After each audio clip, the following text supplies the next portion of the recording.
Over the years, numerous techniques and methods of reaching into the subconscious have been explored. And they've included hypnosis, meditation, and something called subliminal suggestion. Subliminal simply refers to any sound, smell, touch, taste, or visualization which is below the level of awareness. But unlike hypnosis or meditation, subliminal techniques are really quite natural, and they don't involve trances and that sort of thing. Subliminal suggestion is more in tune with our Western culture and our everyday lifestyles. Let's try an experiment. As you're watching this program and concentrating on it, chances are that you're unaware of whatever else is going on around you. Now stop, listen. Now during the past several seconds, what did you hear?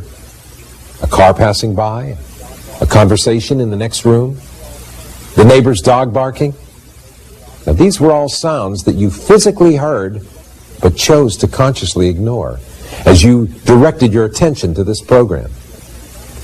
Now you think, if you haven't had this experience before, you're driving along in your car and you find yourself humming a tune. You reach down to turn on the radio, only to hear the very song you were just that moment humming. Now, was it mere coincidence? Was it ESP?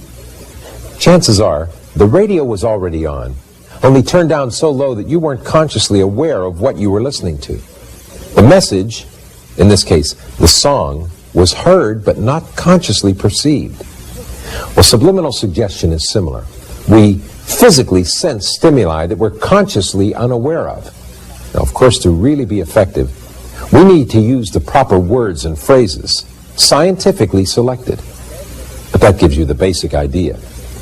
We embed messages just below the threshold of perception, so they can go directly in. We are not professing to tell you the complete story of these activities. We are professing to tell you the complete story that we know. Right. But these records that we've uncovered don't tell the story. They tell pieces of it.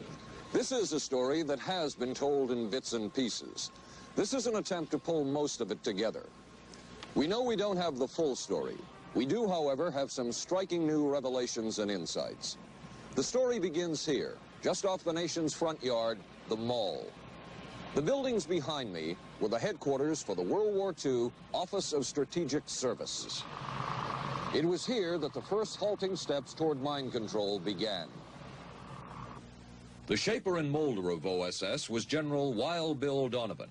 He said of his group's work, "We may have made mistakes, but we were not afraid to try things that were never done before." In this anything-goes atmosphere, Donovan appointed this man, Stanley Lovell, a Boston industrialist, to break new ground in many scientific and technical fields. Donovan called Lovell his Dr. Moriarty, after the fiendish professor in Sherlock Holmes. Lovell liked the name and posed for this Saturday Evening Post photo. He later wrote of his OSS job that it was, quote, to stimulate the PEC's bad boy beneath the surface of every American scientist and to say to him, throw all of your normal law-abiding concepts out of the window. Here's a chance to raise merry hell. It was in this atmosphere that the search for mind control began. This bizarre man would be an active participant in that search over the next 2 decades. His name is George White, an OSS captain who had formerly been with the Bureau of Narcotics. In his diary, seen here publicly for the first time, White left a legacy of the darker side of American intelligence work. He received his early OSS training at the British-run school at Oshawa, Canada, the same school where Ian Fleming, the creator of James Bond, was trained. White referred to the school in his diaries as the Oshawa School of Mayhem and Murder. Mike Burke, former OSS colleague of White's and now president of Madison Square Garden Center. Very compelling fella, mysterious fella, almost mystical fella. He was fascinating because you knew something about him, but not enough about him to really get a fix on him. He also knew a great deal about the swifter elements of society, the gamier side of life, and he was very impressive in his technical knowledge of the underworld, so to speak. He said, one of our men gets beat up. He says, you have to act real fast and teach these guys a lesson.